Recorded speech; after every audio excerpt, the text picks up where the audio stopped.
Hey, we're back here with Rick from Somerset Painting, and Rick, you know, there can be confusion in paint, for normal folks like us. And one of the confusion is like, okay, this flat, satin, semi-gloss, which one do I pick? Why would I pick one or the other? And you know about this stuff. Maybe you can sort of enlighten us and let us know what's going on there with flats, semi-glosses, satins. Yeah, it's an interior paint we're talking about. Yeah, it's really a big deal on the inside because people are working from home a lot, right? And you put a shiny paint, even a satin, on their walls. It's just not a very peaceful atmosphere to work in, especially if you've got sun coming in and stuff. So you want a flat, but then the flats, at least a cheap flat, will look for what I call dusty, and it won't look very.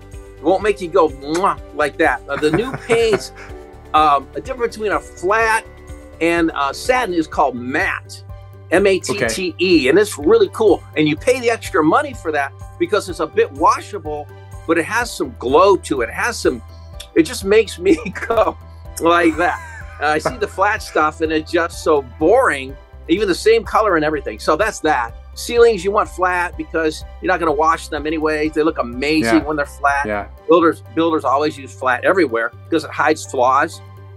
So if you need to hide flaws, you want to use flat. If you want to wash it, satin on trim is what we use. Pro Classic from Sherwin-Williams is amazing stuff.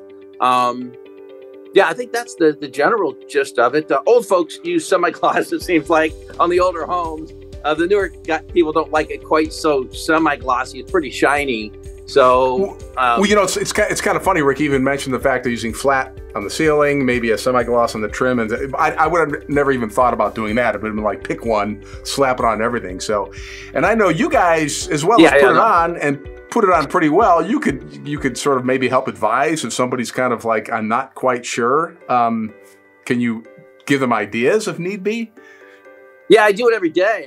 There's so many different situations and stuff. Okay. Sometimes you got a dog that slobbers, right? You're in a bathroom. That's a whole nother situation where you get water. You put your towel up and it drips. I've had this happen in my own. You put your towel on the rack on the wall after you shower, and your hands are wet maybe when you go to use it, and you drip down the wall, right? You see it drip all the way down your wall beneath your towel hanger.